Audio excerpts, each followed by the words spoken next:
Hello there, my friends. How are you? Alex, are we connected on Instagram? I can hear music for some reason. I don't know why. Why am I listening to music over here? We having a dance over here? I like it. It's classical. Hey, Shawnee, how are you?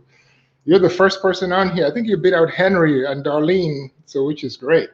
I hear music on here, which, hey, I can get up and dance. I'm a dancer. I don't mind. I mean, I'm a terrible dancer, but ain't nothing wrong with dancing. Hey, Alex. Good. Want more music? Yes. Oh, I don't want more music. I don't want to dance. I'm here to talk, man. I'm here to, hey, Darlene. Hey, Zebra. How are you? We are here today on the 13th of June. We are, hey, Alex, would you mind turning the AC down so I don't, you don't steam me out of here? I used the steam room yesterday, which was great, but I don't want to use the steam room in my own house. It's a wonderful, beautiful day out there. We thank God we're alive. It's another Sunday. Thank you for joining. We're going to give it a few more minutes to see who else joins. You guys are great. You guys have been sending in your questions, and we are every month we do a full Q&A session, right? And so the Q&A session usually starts. It's usually once a month, usually the last week of the month. And so we are going to have so much fun on that because I've been getting tons and tons and tons of questions from some very smart people. And so we'll be addressing those. But today, before we jump into the topic, which is something which I think you're going to have a treat with, I want to talk about something that's been happening all week. And actually all month, actually for the last 6 months. And that is the fact that the G7, as the group of 7 developed nations, except Russia, it used to be G8. Russia is out, at least temporarily, after the annexation of Crimea. But it's G7, it's the US, it's Japan, it's Germany, it's France, it's Italy, it's the UK, it's all the big boys in town. And they're talking about a lot of things. They're talking about China, and they're talking about coronavirus. But I'm going to call them out a little bit today, right? Because as you guys know, a big part of why I do this show is to kind of heal this disparity of wealth. There's a lot of rich people, and those rich people are getting richer, and the poor people are getting poorer. That's actually playing out by country. Believe it or not, there's a disparity of wealth, and it's across racial lines, country by country. Let me explain. The US and the Western world, for the most part, has about 63% of Americans vaccinated. Do you know about what percentage of Africans in Africa are vaccinated? Or Brazilians, or Indians, or people from Myanmar? I hear it's 0.6%, 0.6%, not even up to 1%. There's people dying. South Africa, Brazil. Hey, don't touch my water, man. I got to drink my water. How you going to play with my water like that? It's just gonna I like to drink my water. It's going to grab my water. It's going to keep my water over here, right here. I'm just kidding. We don't advertise anybody. So I think that's why he pulled it out. It had a brand name. So we have tens of thousands of people who are dying from coronavirus in India, in Brazil, in South Africa. We have different strains. The length of time, the greater the length of time, this virus has to morph. It morphs into different strains. So a lot of the vaccinations that we have, they're not effective, or they're not fully effective. So we have tens of thousands of people still dying. The rate of infection has dropped dramatically in the Western world, pretty much the white world. Western world is the white people, right? And the colored people, like happens in the US, South Africa, Brazil, India, Africa in general, the Western world promised 1 billion doses of vaccinations to Africa and the developed world. It hasn't gotten there yet. Meanwhile, we have millions of doses of J&J that are about to expire this week in America. Joe Biden, our president, said, you know what? So here's what happens with pharmaceutical companies, right? And I represent quite a few pharmaceutical company executives. And so I'm not going to tell their secrets, but I know a little bit about it, right? They develop these drugs. They spend hundreds of millions of dollars, sometimes billions of dollars developing these drugs. And they get these long-term patents to protect the production and the development of this drug. You can't copy them. That's what it means. If you copy, they can sue you. So they get this monopoly over sometimes decades. Now, it's fair. It's a capitalist system. They got to make money. If they spend the money, they got to have a return on their investment. But in this particular case, we got people dying. And so the US proposed, our president proposed, look, let's put a moratorium on that vaccination, on the what's it called? On the 10-year contract or the 20-year contract that you have to make this drug, right? And so what's happening is, he said, let's reduce the amount of time or postpone it so these developed countries can make it. Let's let them make it for free. Let's give them the design. Let's give them the compounds. Let's give them the raw materials, the ingredients, technical expertise to make it. And the European Union said, no, we got these big pharmaceutical companies. They're making billions. Money is more important sometimes than lives, black and brown lives. I call on our leaders, especially in the European Union, Americans. There's people dying. Money shouldn't come on. Money shouldn't be the determining factor on who lives and who dies. In many cases, like it is in America, and that's why I do Wealth Demystified, to talk to you about the ways you can look. Money is good. Money is not a bad thing. You know, I answered a user's, there was a comment somebody had last week about, the root, money isn't a good thing because God wants you to have a lot of money. God loved Abraham and he made him rich. Same with Isaac and Jacob and Joseph. They were all very rich and God loved them. So because you're poor doesn't mean God doesn't love you, but if you go out there and you do the things I ask you to do, maybe one day you could be rich, and God loves you anyway. So we encourage our rich countries. It's not all about money. Please send those drugs, send those vaccinations over, those doses. There's people in Africa who need them. There's people there's just not enough money, and most of these countries that developed it, they're in the Western world.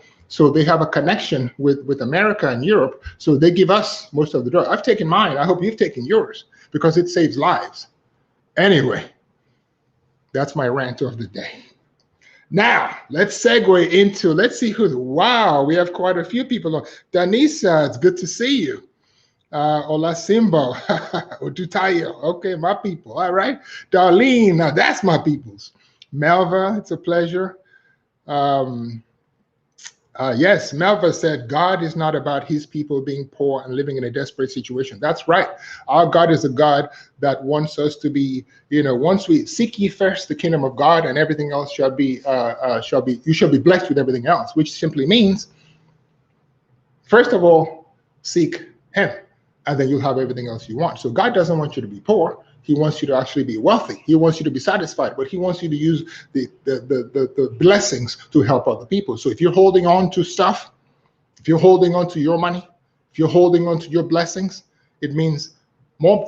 Look, when you close your fist and you hold on to things, you don't give things away, but you also can't let anything in. So the more you give, the more you take in terms of blessings. But this subject, I'm going to segue now into a subject that's something that's very dear to my heart, and that's the relationship between financial advisors and clients. I hear clients tell me all day what they think about me, all day. I solicit their opinions all the time, but clients never really hear what financial advisors think about them. So today, I'm going to open up the books on many things about picking a financial advisor, the best type of advisor, the worst type of advisor, the questions you should ask an advisor, and all the other things you're going to watch today, how I and another very top financial advisor in the country have a conversation about you.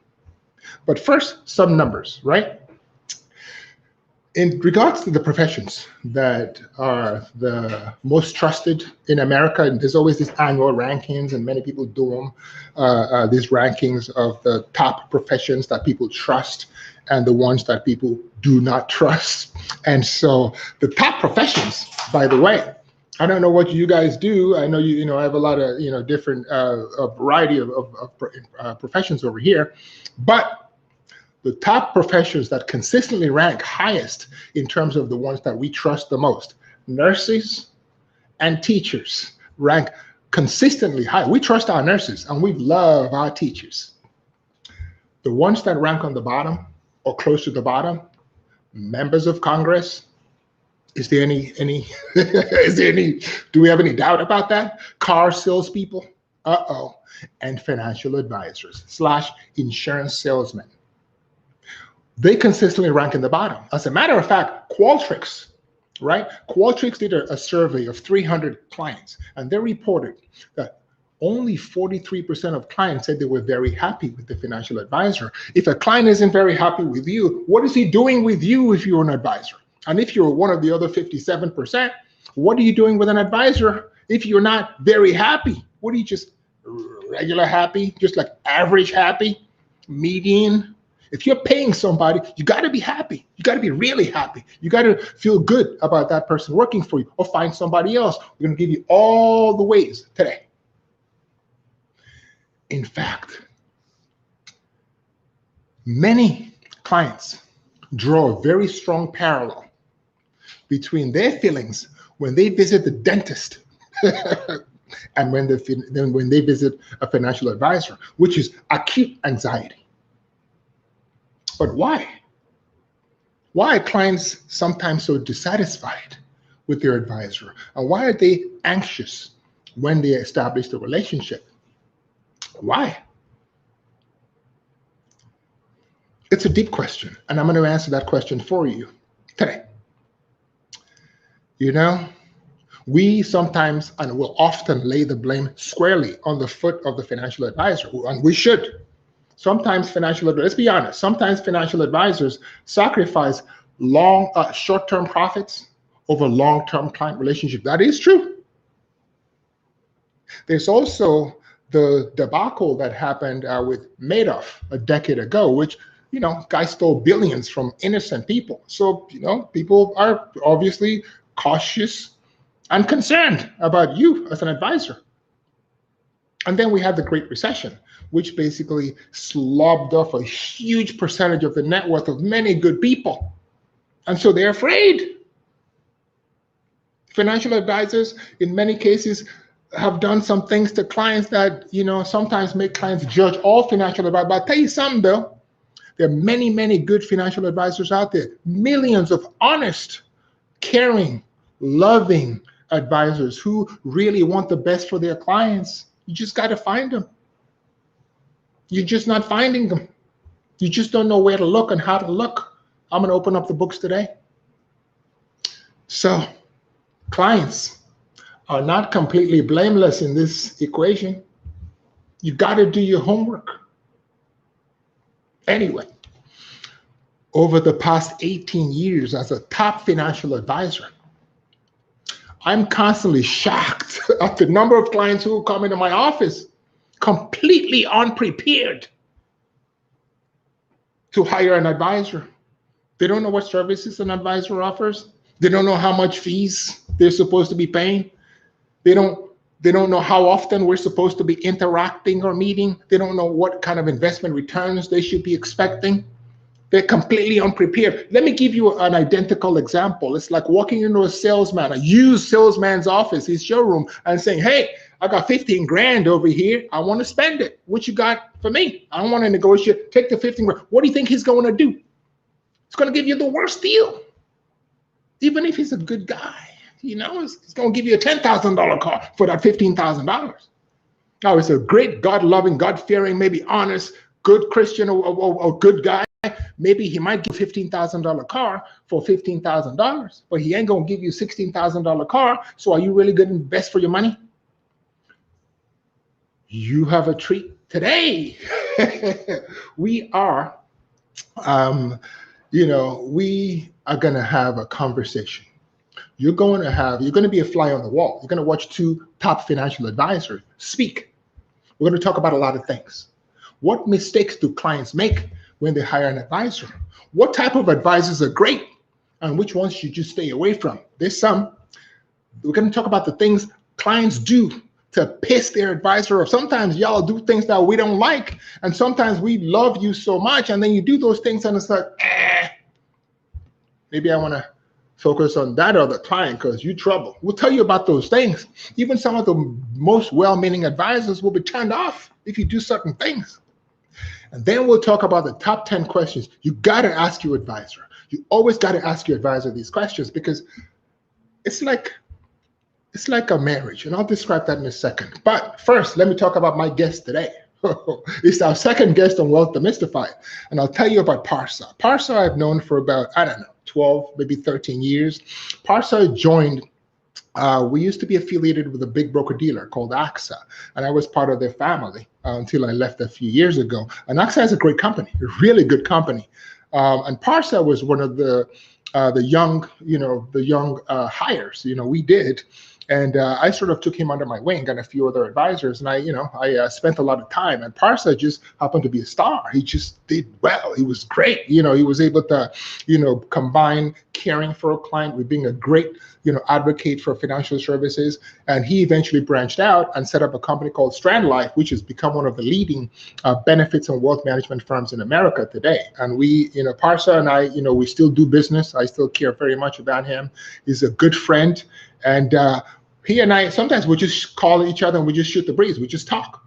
So today, I'm going to invite my good friend and top financial advisor at Strand Life, Parsa Vahid.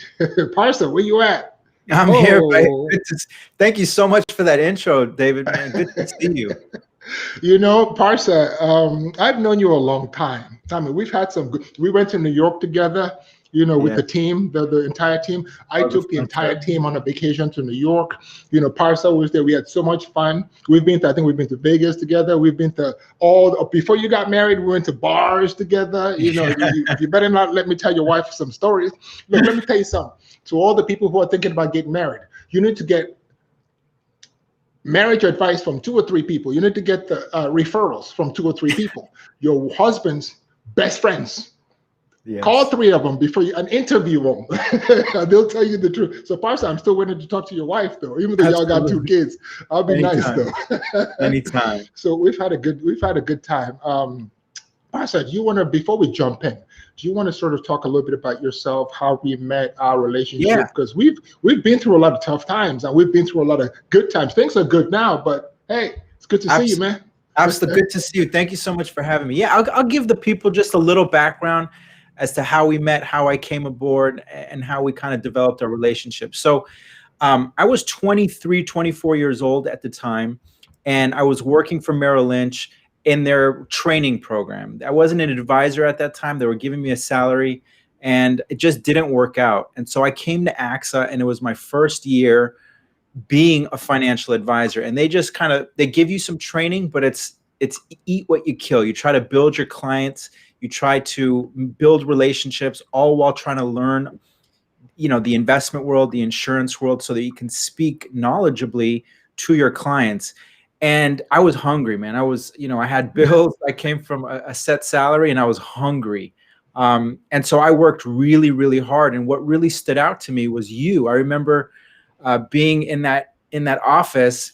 And I would get there early, maybe a little bit earlier than you, but I was never able to leave later than you. And I'd stay there until 9:30 sometimes, but I was exhausted. I'm like, man, I want to be the last one out of the office. But David, you were in there grinding, and you were the top producer in that office. And so I, being ambitious, seeked out your information and your knowledge. And I'm so thankful for that. You really helped me kind of learn the business. We worked together. Like you said, we went to New York, Fresno, Vegas, and built just a personal relationship on top of the private, business relationship that we had. So, yeah, man, I'm very blessed to have met you, to see what you're doing and the people that you're able to help, and I'm glad to be here answering these questions for people. Absolutely, Parsa. I often tell people something that I've often quoted. It was something that Ray Kroc, who was the founder of McDonald's, said many years ago.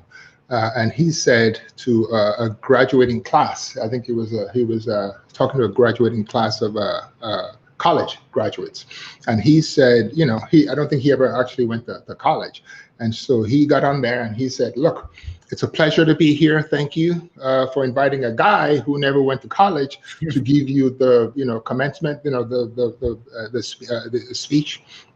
I just want to highlight the importance of working half days through your life. It's very, very important to work a half day to be successful. It doesn't matter what half of the day, the first 12 hours or the second 12 hours. Pretty much what he was saying is, if you want to make anything of your life, look, and you work 8 hours or 7 hours or 6 hours or 9 hours like everybody else, you're going to be like everybody else. If you work harder, if you work smarter, if you get up earlier, if you work later, if you do things people don't do, if you read more, if you learn more, if you take the necessary steps to improve yourself in life, you will be more successful than most people.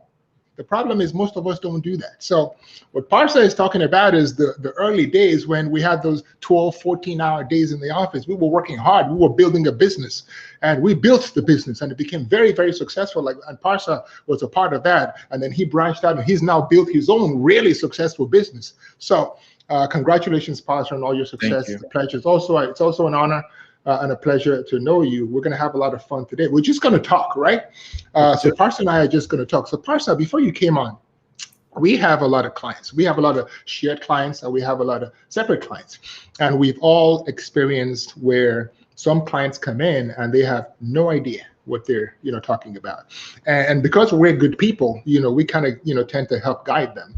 But in many cases, the mistake that clients make, right, with their financial advisor, and I'll tell you what, I read a statistic earlier that only 43% of people are very happy with their financial advisor. Not happy, very happy.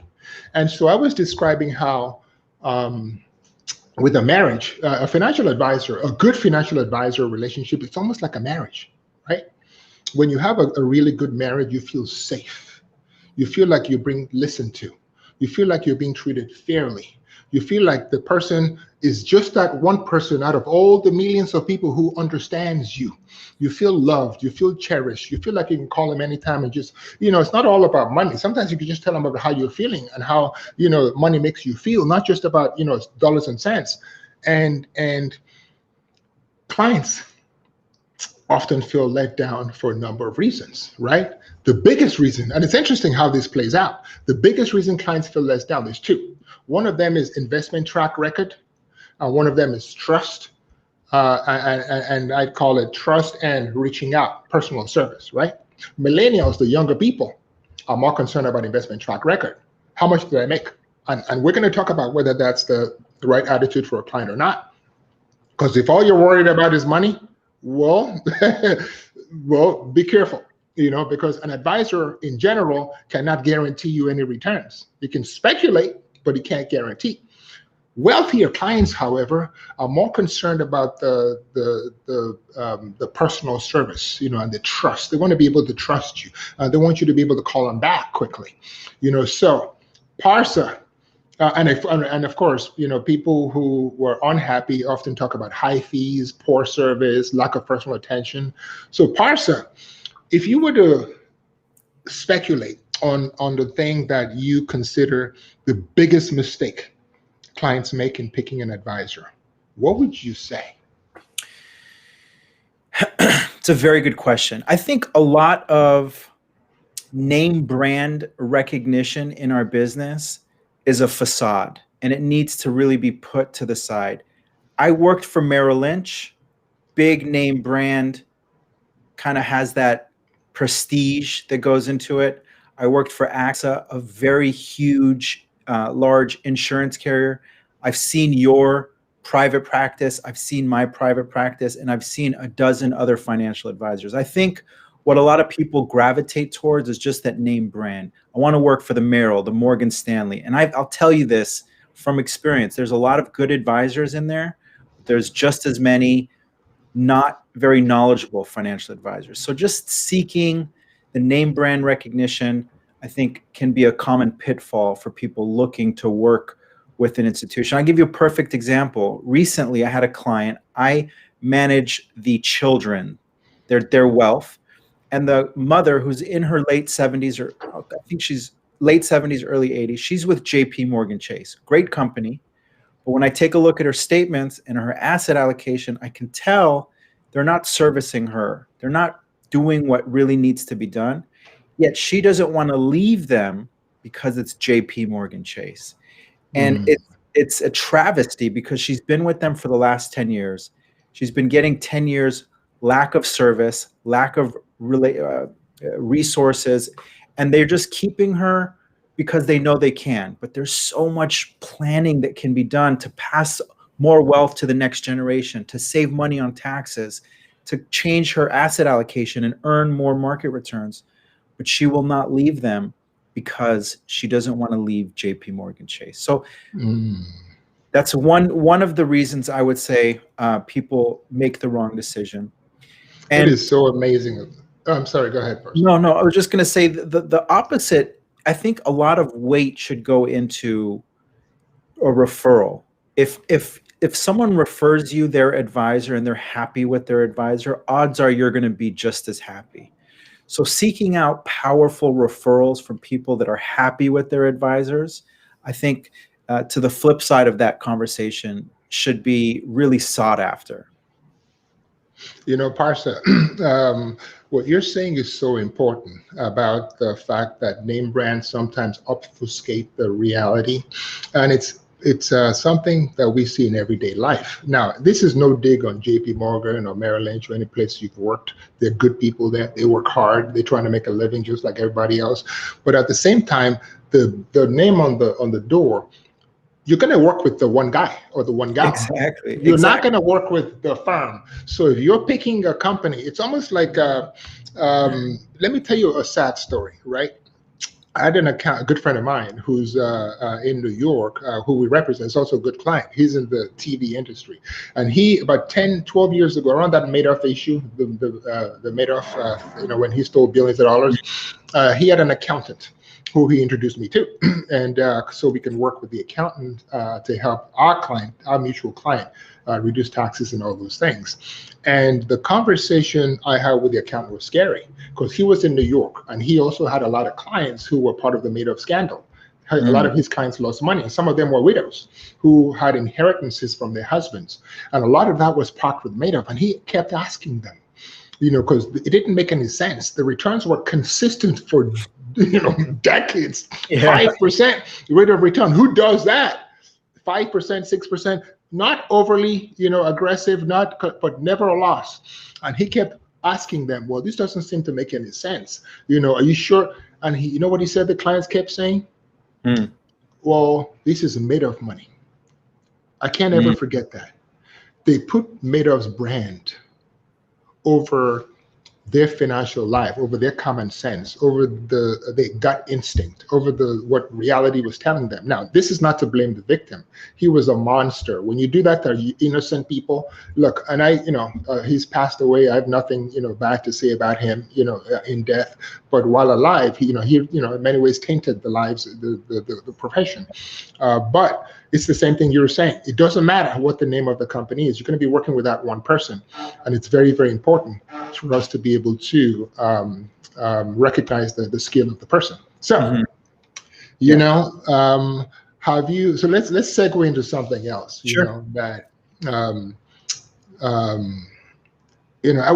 always wanted to ask you actually, what is the one thing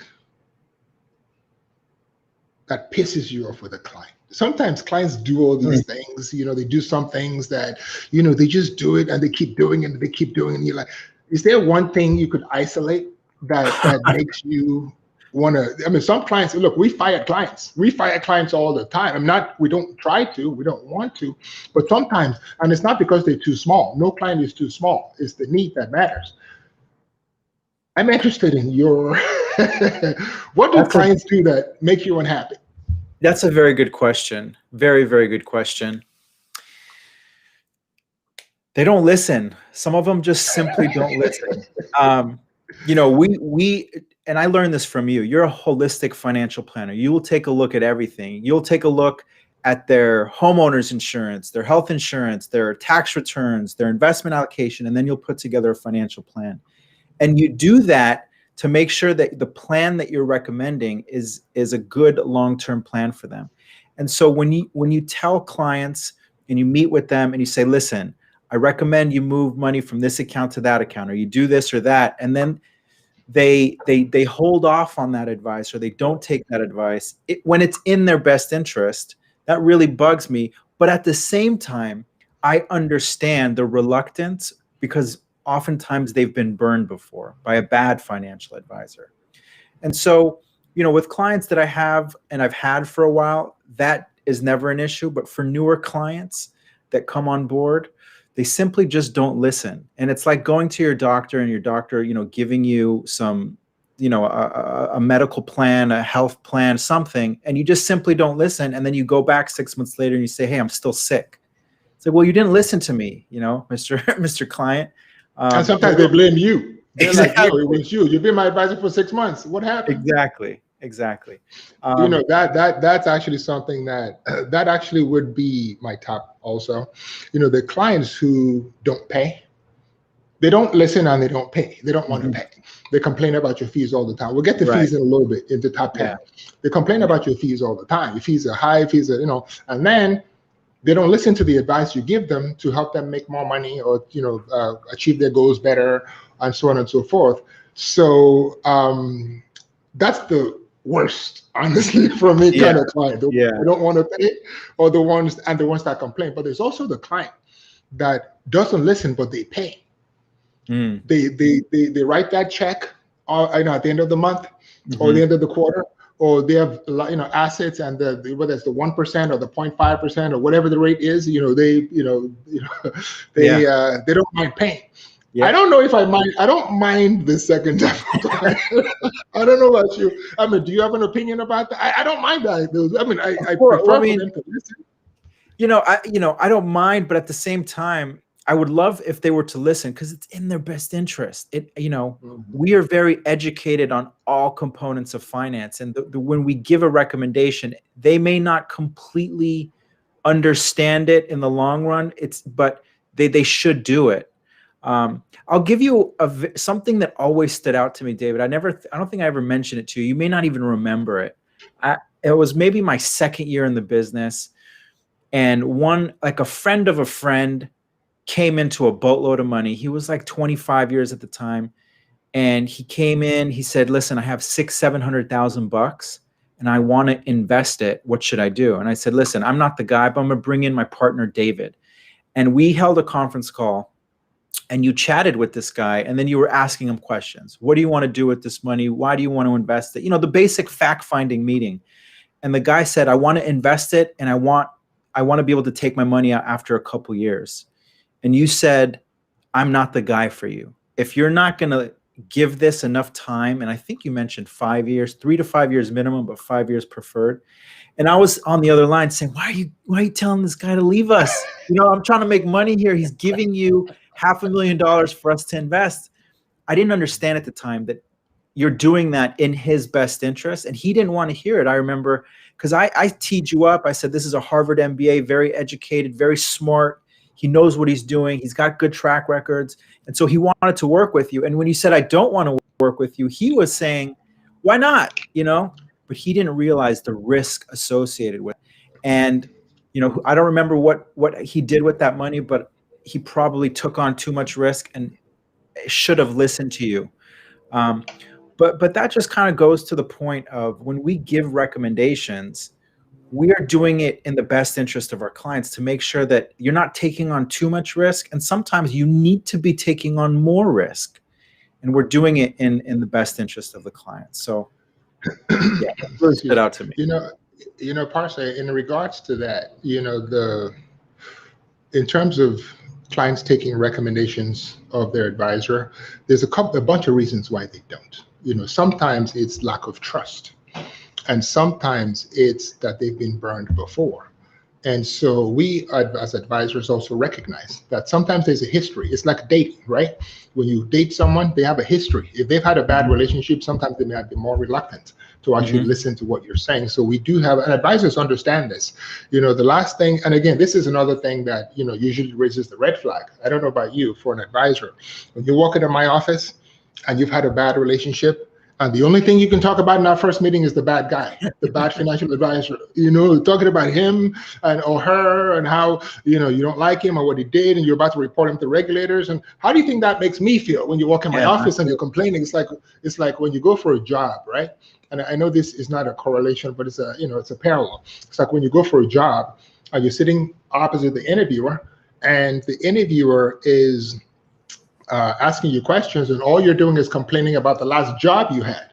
Well, guess what? The chances are, when you leave this company, and there's a good chance you are going to leave this company, that's your attitude. When you get to the next company, you will complain about my company too. So for an advisor, it's another thing that, I wouldn't say pisses us off, but puts us on guard. When you come into our office, it's okay for us to tell us in a as objective a way as you can how the experience was, the bad relationship you had, and then we can help fix it. But when it's all about complaining about the last guy, I'm like, is this somebody I want to work with? Very true. Very true. Yeah.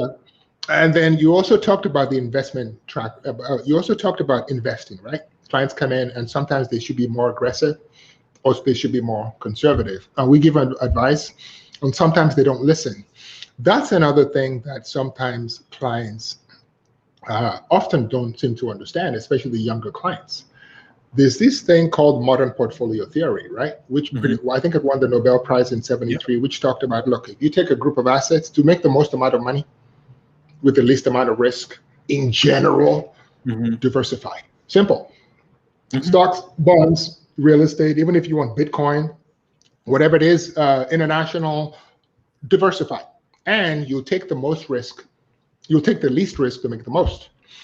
I have the younger generation, right, of kids, the 25-year-old, Bitcoin millionaires, or the 32-year-old tech, billionaires, and well, not the billionaires, the millionaires. They come into my office, and because their company just IPO'd, and now it's after 6 months, and they can take the cash out. They want the same return, which is basically 300% per year that their company made. And they come into the office expecting greater than average rates of return. Sometimes I've heard the stock market over the last 50 years has done what, 10.5%? The bond market has done what, 4.5%? So even with a well-diversified portfolio, even if you only do 10 or 20% bonds, you're making what, 8%, 9% on average? If you're lucky, maybe 9. Okay. But when a client comes in the door and says, I want 20% rate of return, what do you say? Bye. Good luck. I'm not the guy for you. Yes, that is the truth. Sometimes when an advisor turns a client, it's not just clients who fire advisors. Advisors get fired too. Clients get fired too. Sometimes it's about unreasonable expectations, right? I want to make 20%. I want to make 18%. I want to make 30%. And then often the advisor would, if it's a good advisor that has your best interest, he'll say bye-bye. Yeah. If it's he will try to help you understand that, look, it's unreasonable. But sometimes when you stick to that 20%, 15, 20, 30% rate of return, he'll say bye-bye. If it's not a good guy or good gal, he'll take you on as a client. And then guess what's going to happen? You're going to be one of the 43% of people who says, you're going to be one of the 53% or 57% who says, I'm not very happy with my advisor. So let's see what our friends are saying over here. Certainly, CC. Hey, C. Caldwell said, I'm in the process of having a meeting with a financial advisor from my credit union. I don't know anyone that I could ask about their advisor. How would you answer that question?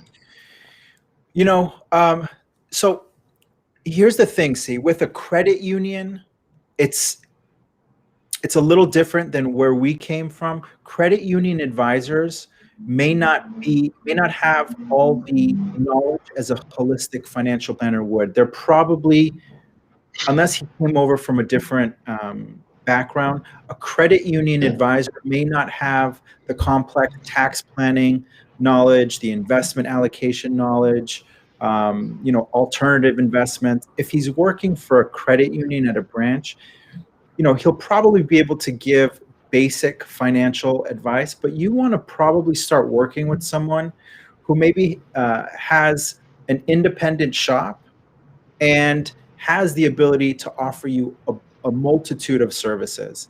And see, what I would recommend is you spend half of a morning calling 5, 6, 7 advisors, asking them to book meetings with you, and just hold 20, 30-minute meetings with each one of them. See who you vibe with, who kind of gives you a good feeling. Like David mentioned, it is a relationship, because if you invest, let's say, 5 hours over the lifetime of your relationship with your financial advisor, you're going to see the value in those 5 hours. Because if you work with a guy from a credit union, he could be okay, but in 2 years, if he leaves, then you got to start the process all over again. You want to work with someone that you're going to have a long-term relationship with, and you need to be a little bit willing to invest some of your time. I always tell people who come to me and they say, "Why should I work with you?" And I said, maybe you shouldn't.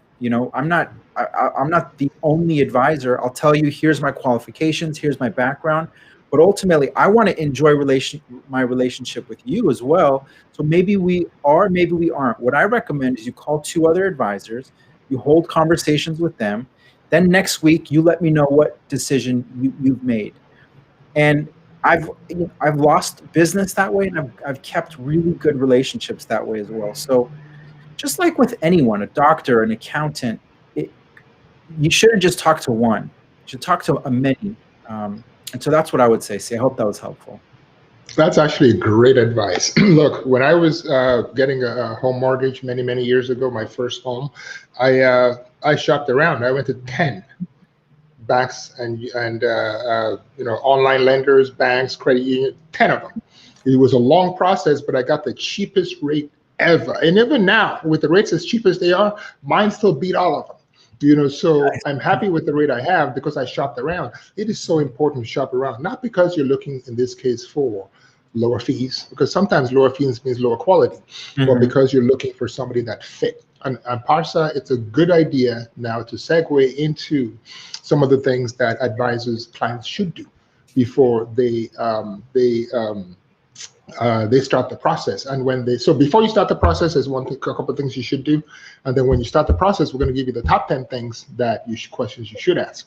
So before you start the process, like Parsa said, you got to ask your close friends, are you happy with your advisor? If they say yes, remember your close friends are people who are probably around the income level, asset level as you, location. So they're the ones who, look, when I want a doctor or a lawyer, I ask my friends. I don't just call one in the yellow pages, right? Don't call one in the yellow pages. Don't answer those phone calls. Ask your friends. And then I'll get at least 5. At the minimum 3, but we'd like 5. And then, like Parsa said, interview them, talk to them. But when you meet them, what questions do you ask? Before we jump into those questions, there's one thing we advise everyone do. There's a place called BrokerCheck. BrokerCheck.finra.org. It's a public database that's kept by the Financial Industry Regulatory Authority. It's a self-governing body, right, that oversees financial advisors, particularly brokers, not investment advisors per se, but brokers. We'll talk about the difference between brokers and investment advisors in a little bit. So the first thing you always want to do, go to brokercheck.finra.org. And the SEC, the Securities and Exchange Commission, and also the states that regulate investment advisors separately also have their separate websites. Go in there, and this is where all the bad actors are.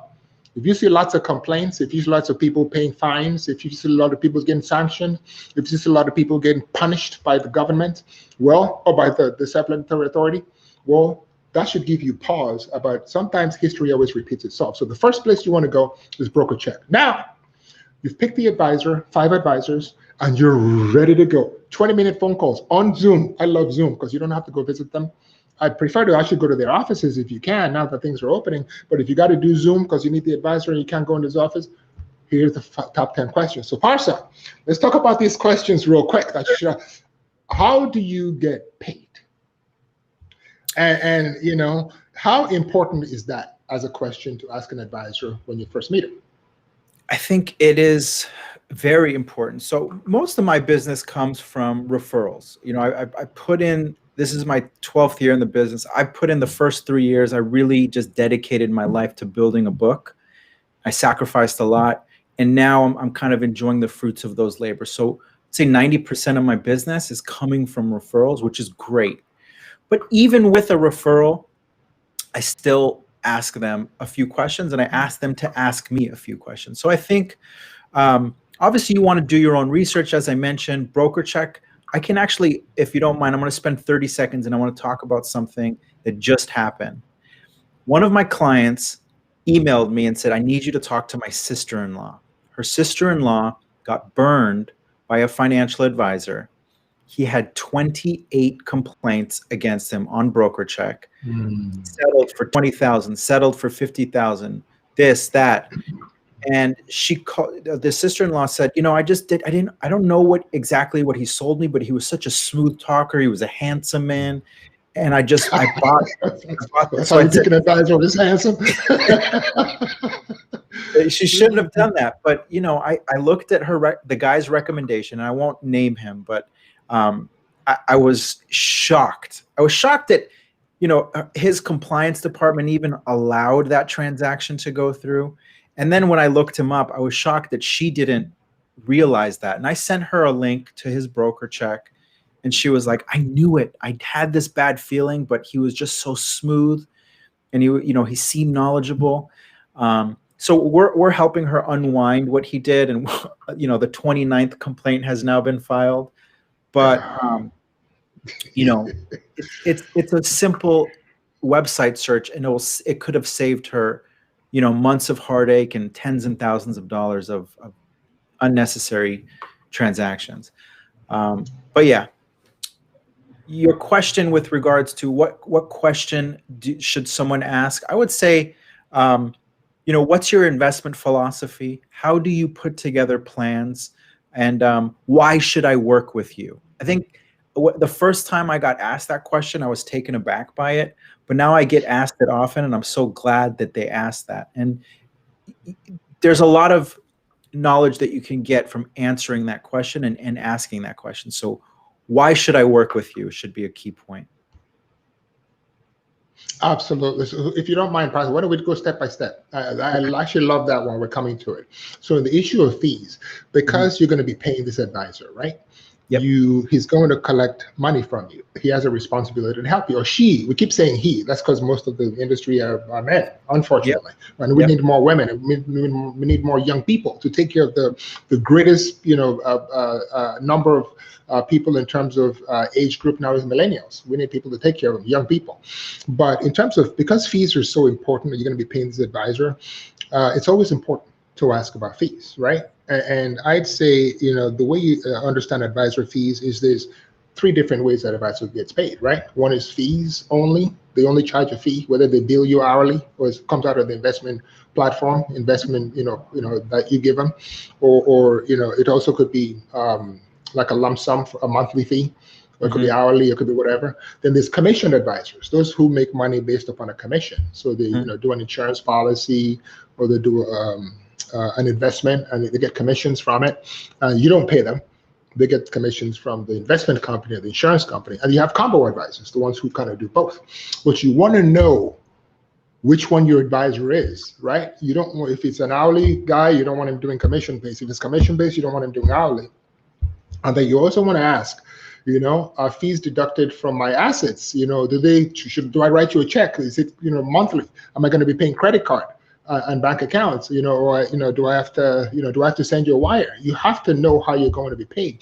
I am shocked with how many people walk into my office and they never ask anything about fees. They walk out, they give me all their assets, and they don't even know how much they're getting paid. Yeah. Hello. What do you think happens, Mr. and Mrs. Client, when you walk into an advisor's office? You give him all your assets and you don't ask how much you're going to be paying. You're paying the maximum. So Now let's talk about that second question. This number two, which is why should I work with you? Woo, that's a tough one. Because there's what 313,000 financial advisors out there, and there's what there's a lot of them. Like real estate brokers, there's a lot of advisors, and you have to have each advisor has to have something that differentiates them for that particular client, and sometimes it changes client by clients. But then, what is it clients should be looking out for in that question? Yeah, I think it's a few things. So first of all, you want to make sure that they have some experience. Someone who's got 10 years of experience, close to it, depending on what your needs are, is a good starting point. Even 5 years, if it's good experience, should be sufficient. And then, if they have, what background, education-wise or designations do they have? You're a Harvard MBA. If I had a Harvard MBA, that would be the kind of the first thing that I would lead with, and people would know that about me. But I don't have one. I have other designations. So that I kind of let clients know, hey, I'm an accredited investment fiduciary. I'm a certified exit planning advisor. I've got X amount of years of experience. And so those are kind of the top things. And then the last thing I would say is, do you mind if I speak with one of your clients? Do you mind if I kind of have a candid conversation with them just to see, how their relationship is with you? Those are some things that I would do if I was looking to work with someone new. Oh, that's great. So number one, fees. Number two, why should I work with you? What are your qualifications? Why? I could hire my brother-in-law to do the work. I'm going to hire you and pay you. He's free. I got to pay you. Why? You have to have certain qualifications. Number three, you actually mentioned, which is it's very interesting, right? Number three is, let me talk to some of your existing clients. Let me actually expand that a little bit, right? Okay. Well, how about, who were the last two clients who left, and why did they leave? That's a good question. And then, in line with that, I'd like to talk to those clients myself. And in line with that, okay, it's not all bad. Why don't I talk to 3 clients who are happy with you? So asking an advisor about the clients who've left, and asking to actually speak with those clients, and asking an advisor for the clients who are currently clients. They're probably currently clients because they're very happy. I want to be able to compare, because when the relationship starts off, the chances are I'm going to be very happy. But if it's not a good advisor, there's a chance that it slides and you're going to have that same issue, and you're probably going to leave one day. And then why even take that chance? Why not just figure out, why clients are leaving this advisor? And look, there's some good reasons, right, why a client would leave an advisor. And I'm actually interested in your opinion. I mean, for example, the things that are bad, if you hear that a client left for this reason, you may want to do more due diligence. Doesn't mean you should leave, but you may want to do more due diligence. One of those is, dishonesty. The client says, the client who left tells you the advisor was dishonest. You got to get out. Trust is very, very important. Fraud. If he robbed me or something, he did something, I didn't want to report it, you got to get out. Don't even call that advisor back.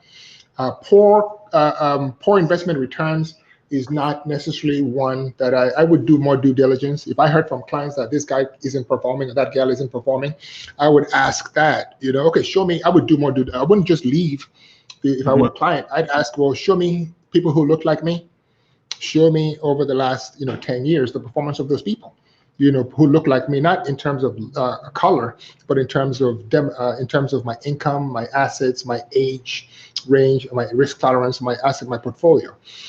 So poor customer, there's some others that should raise a bell. Poor communication, poor customer service. You call the guy's office for 6 days in a row, he doesn't call you back. You email him or her 4 times and she doesn't return your emails, your texts. That's a red flag. But what are some of the reasons that would be good? So if you talk to that client, if you talk to that the client who left, the advisor you're considering, what are some of the reasons that are, the client tells you, you're like, maybe this is a great advisor. Maybe it was just you. I've never had a client leave me. Not to say that I'm the best advisor, but I just care for my clients. I try to do the best that I can, and my staff never lets an email go without 20 minutes of Maybe being you answered. need more clients, man. If your client has never left, maybe you need more clients because they're going to leave. I'm very selective as to who I bring. Sometimes. But I have seen other clients come to me from leaving other clients, and service is definitely one of them. People are just they've been with an advisor for maybe 5 years. The first 6 months were fantastic, and then service kind of diminished. We spend a lot of time and money and effort keeping our clients happy, servicing their accounts, because selfishly, I want to build my business. And I know if I put a lot of my time back into my business, it's only going to pay me back in the long run. So that's just kind of worked for me. Other than that, I've really rarely seen a client come and leave another advisor for poor performance, for poor track record. The markets are going to go up and down. If you miss a percentage here, a percentage there in 1 year, that's not a reason to leave an advisor. As long as they have the proper asset allocation to kind of deal with the swings of the market, performance should never be a reason to leave an advisor. Of course, unless he's just putting you, 100% in bonds and you're 25 years old. And being ultra conservative, or an 80-year-old 100% in the stocks. It's very rare for that to happen, or at least from what I've seen. I've seen some clients leave advisors for reasons that actually were pretty good. For example, when a client moves away. When a client moves, some clients like more hands-on, interpersonal. They don't do very well with the phone call, Zoom thing. And so when they move from a state, maybe a job, from one job to another, and they tell you, look, I left because I moved, jobs, and I want interpersonal as opposed to Zoom. That's an okay reason that for a client to leave.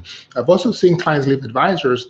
This advisors specialize, and we're going to get to that in a second, kind of like what the advisor specializes in, whether they're fiduciary or not. But there's some advisors who specialize in, let's just say, mid-market clients. I have some people who focus on just teachers, right? And if that teacher, is married to maybe, let's just say, a CEO, and they make together, billions of dollars, and he's been working with the teacher, now he has to start working with, or she has to start working with the CEO that he or she is not qualified to. I've had clients leave because the assets or the complexity of the case exceeded the advisor. So there are some good reasons why clients leave. Now let's segue into some of, we're running out of time, so we have to, we got this top 10. I think we're on 5 or 6 or so, 4 or 5 or 6 now, because there are good reasons. There's another one, right, that I would love for clients to be able to walk in and ask, a question. And the question is very simple. Are you a fiduciary or not? Let me define what a fiduciary is first before I throw it out to you. A fiduciary is someone who pretty much acts in the best interest, like a lawyer or a doctor. He or she has to do the best for you. They can't look at their pocketbook. They can't look at their income. They can't look at the money they make. They have to do the best thing for you.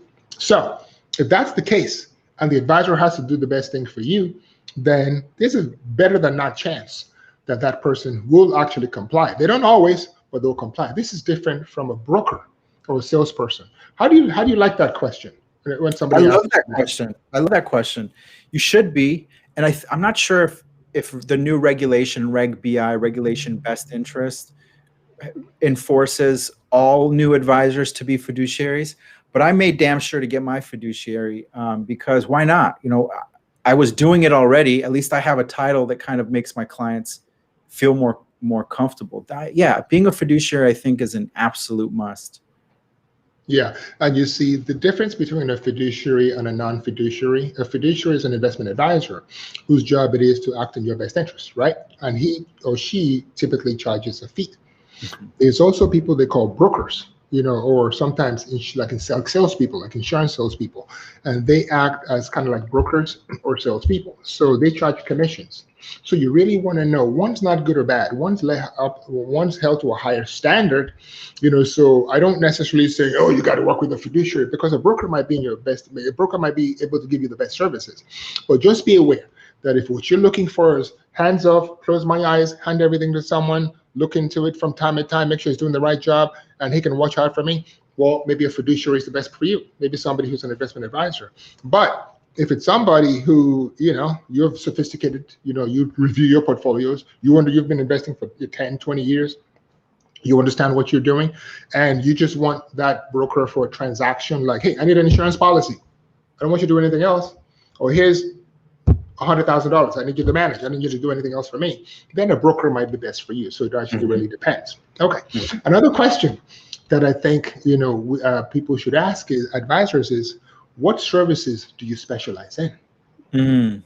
What do you think of that question? Yeah, what do you think? Because there's so many different things an advisor can do: estate planning, tax planning, investment analysis, wealth management, financial advisory, consulting, insurance, trust and estate. There's so many different things we can do. People don't ever ask, so we can match up whether or not what you need is what I specialize in.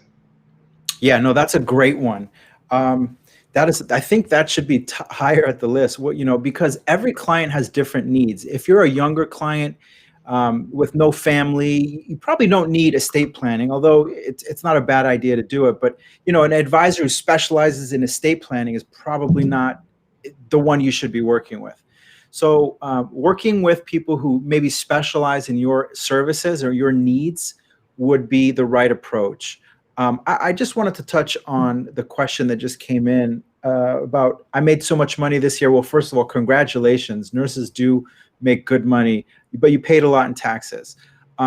That's a question I think that needs a lot more spending time with you to kind of answer. There's a lot of ways that you can avoid paying taxes or put off paying taxes.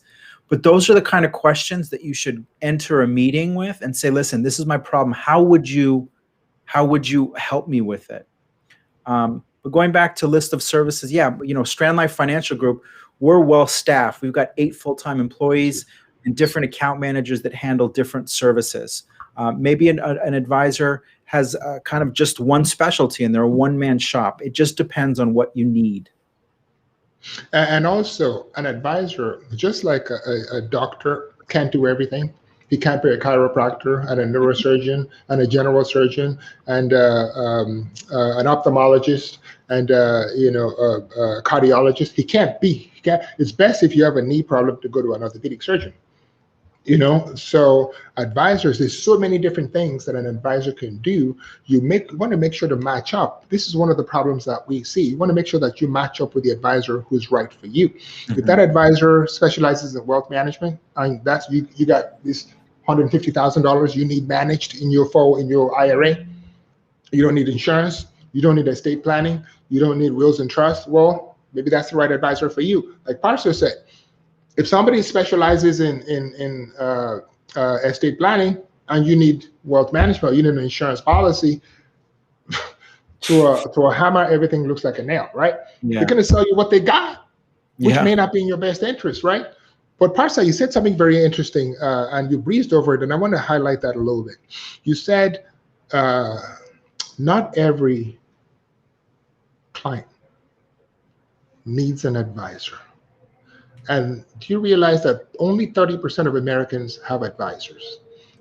What did you mean by that?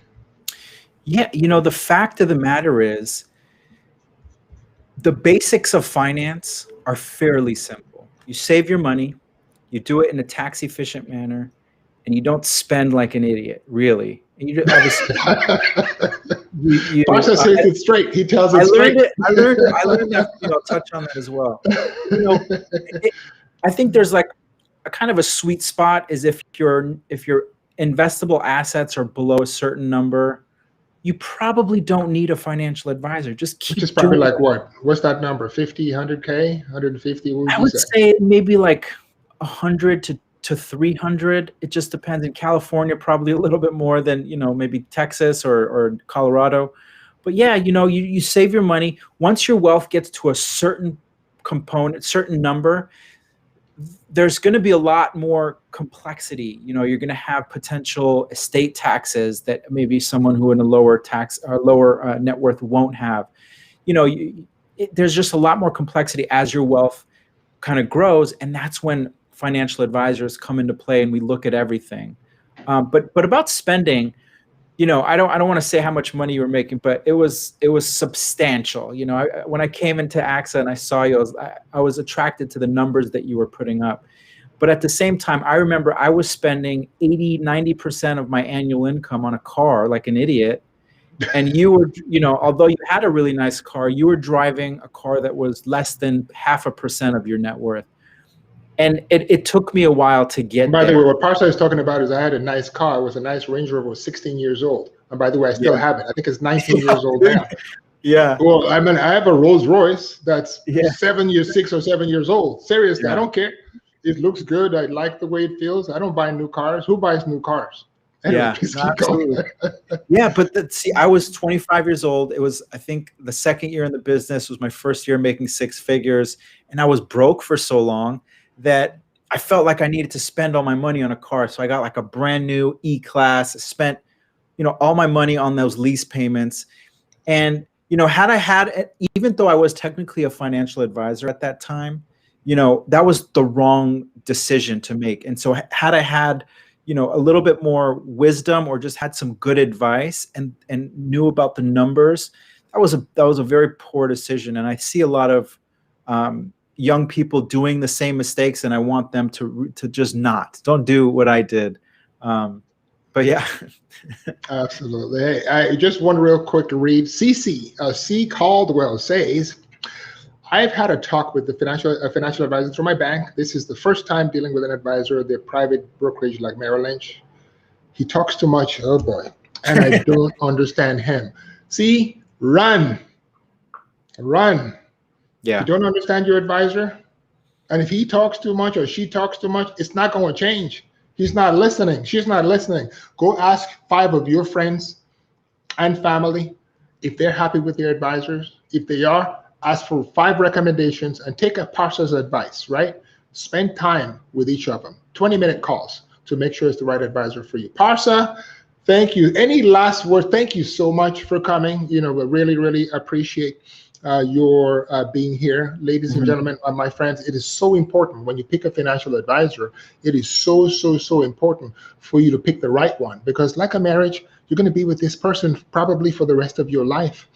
So you want to make sure you pick the right person, and it's not right company, it's the right person, because that's the person you're going to be working with. Yes. So Parsa, you got any last words? No, just thank you so much for having me. Everyone who's watching, invest the time in making the right decision. It may take half a day, it may take a full week to really plan and find the right person, but you will not regret investing your own time, doing the research when you pick someone, because you know, a doctor, a CPA, and an advisor are probably the 3 most important people for your wellness in the rest of your life outside of your immediate family. You know, Parsa, I was going to end on this note, but I got to take this one, right? I got to really take this one because it really jumped out at me. Nurse Angel asks, I drive a 2007 BMW X3, but I want to lease a new car.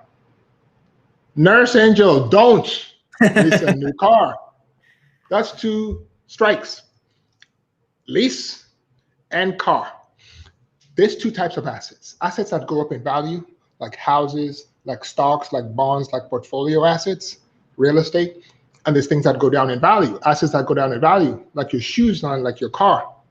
It's okay to go into debt, especially when you're buying things like real estate, because they go up in value. You can pay it off over time. Do not go into debt to buy something that goes down in value, like a car or a shoe, right? And a lease, believe it or not, is going into debt. A lease is debt because you don't own. It's worse. That's how you treat, because you don't even own the car. Buy a car. Buy a used car, 2 years old, 5,000 miles. You get it for 20% down, 20% off or 30% off. Instead of paying 40,000, you get 30,000. And then you get the extended warranty. Buy a 2 or 3 year old car, you're gonna get it for 20 or 30% off the used price. Get an extended warranty for say 5 or 10 years. The warranty covers the entire car. It's clean. You can't tell the difference between a brand new car and a 2-year-old car. It's nice and clean. And what you just did is you just bought a new car for a used car price. Thank you, my friends. It's a pleasure. Thank you, Parsa. It's great to have you. We got to bring you back on, man. Yeah, Good buddy. to talk to you. Good to see you. See you. I'll see you, friends. I love you very much. Talk to you soon. See you next week. Bye, everybody. Thank you, guys.